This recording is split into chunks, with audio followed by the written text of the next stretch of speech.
ঘূৰি আছে মই চ্যালেঞ্জ কৰিছো এই যিগৰাকী প্ৰাৰ্থীয়ে টিকেট কিনি লৈ আহিছে আহক মোৰ সন্মুখত ৰাইজৰ সন্মুখত ডিবেটত বহক তেওঁলোকে এই জিলা পৰিষদৰ বিষয়ে কি জানে তেওঁলোকে এই জিলা পৰিষদৰ কোনটো ৰাস্তাৰ কাম কৰিব লাগে কি জানে আমাৰ লগত বহক আজি সত্যৰঞ্জন বৰা আপোনালোকে সবেই জানে মিয়া মুছলমানক কেনেকৈ গালি দিছিল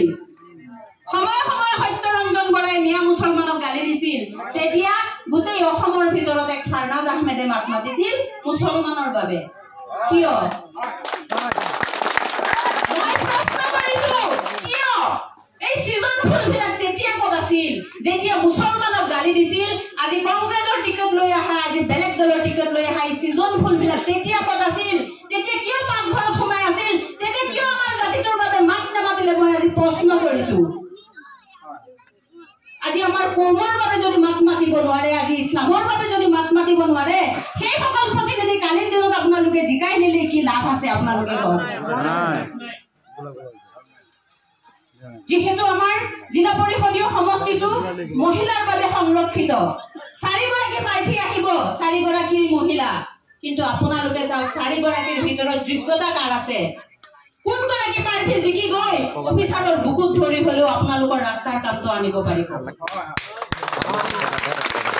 এই যোগ্যতাখিনি আপোনালোকে চাওক কাৰণ আমাৰ সংখ্যালঘু মুছলমানসকলক ডলাৰ বগৰী দৰে ইফালে সিফালে ঘূৰাই বিভিন্ন সময়ত বিভিন্ন প্ৰৰোচনামূলক মন্তব্য দি আমাৰ মুছলমানৰ খালি ভোটখিনি লৈ যায় এটা সময়ত আমাৰ মুছলমান সকলে কৈছিল যে বাগদাদা 14 গোষ্ঠীয়ে হাতত ভোট দিছে আমিও হাতত দিম হয়নে কিন্তু আপোনালোকে কওকচোন বাবৰি মছজিদ ভাঙিছিল চৰকাৰ কাৰ আছিল বিজেপি কংগ্ৰেছৰ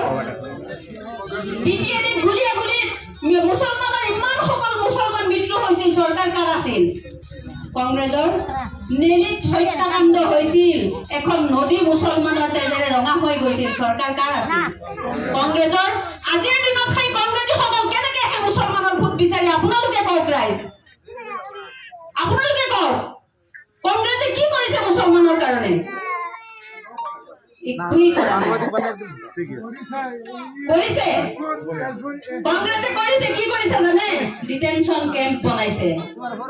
ডি নামৰ এটা অভিশপ্ত আখৰ মানুহৰ মুছলমানৰ নামৰ আগত লগাই ডিটেনশন কেম্পত পুলিচ দি দৌৰাই দৌৰাই ধৰি দি ডিটেনশন কেম্পত ৰাখিছে বহুগৰাকী বৃদ্ধাৰ মৃত্যু হৈছে তাত বহুগৰাকী পিতৃতুল্য বয়োজ্যেষ্ঠৰ মৃত্যু হৈছে তাত এইখিনি কংগ্ৰেছে কৰিছে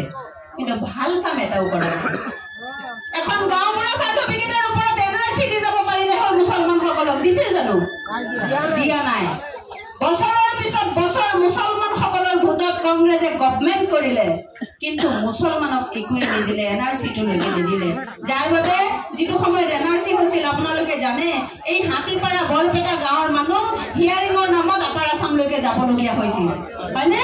কিমান কষ্ট হৈছিল গোটেইখিনি কংগ্ৰেছে কৰি যোৱা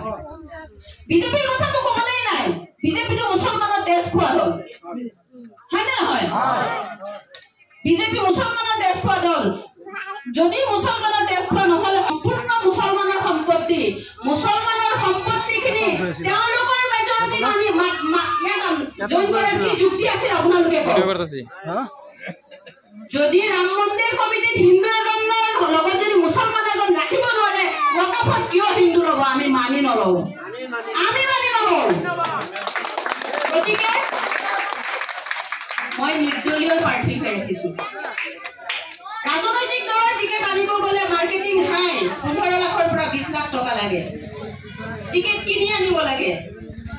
মই যদি টিকেটটো কিনি আনো ৰাইজ হয়তো আপোনালোকে মোৰ কথা শুনি মোৰ মুখখন চাই ভোট দি দিব কিন্তু এবাৰেই পিছত আৰু মই আহিব নোৱাৰিম কাৰণ মোৰ সেই 20 লাখ টকা প্ৰথমতে তুলিব লাগিব সেই 20 লাখ টকা তোলাৰ পিছত মই ৰাইজৰ চিন্তা কৰিব পাৰিম আৰু সেই 20 লাখ টকা তুলিবলৈ যাওঁতে 5টা বছৰ যাবগে মই ৰাইজৰ কাম কেতিয়া কৰিম মই ৰাইজৰ কাম কৰিবই নোৱাৰিম আৰু এই বৃদ্ধসকলৰ এই আইমাতৃসকলৰ অভিশাপ লাগিব মোক মই যদি আপোনালোকৰ কাম কৰি দিব নোৱাৰো মোৰ অভিশাপ লাগিব গতিকে তেনেকুৱা টিকেট মোৰ নালাগে মোৰ টিকেট ৰাইজৰ হাতে হাতে ইনশাআল্লাহ মই আশা কৰিছো যে মোক যদি ৰাইজে টিকেট দিয়ে আসল টিকেট সেইটোৱেই হ'ব যিসকলে টিকেট কিনি আনিছে তেওঁলোকে টিকেট ধুই পানী খাওক অহা 7 তাৰিখে প্ৰত্যেকগৰাকী ভোটাৰে নিজৰ নিজৰ ভোট কেন্দ্ৰত গৈ পেলাই যিটো জিলা পৰিষদৰ বেলট পেপাৰ থাকিব সেই বেলট পেপাৰত গৈ মটৰ গাড়ী অৰ্থাৎ টেক্সিৰ ছবিত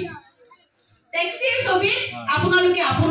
আপোনালোকৰ বহুমূলীয়া ভোটটো যদি দিয়ে তেতিয়া মই আসল টিকেটটো পাম আৰু সেই সকল নেতাক দেখাব পাৰিম যে তোমালোকৰ টিকেটৰ কোনো দাম নাই সকলোতকৈ উদ্ধত ৰাইজ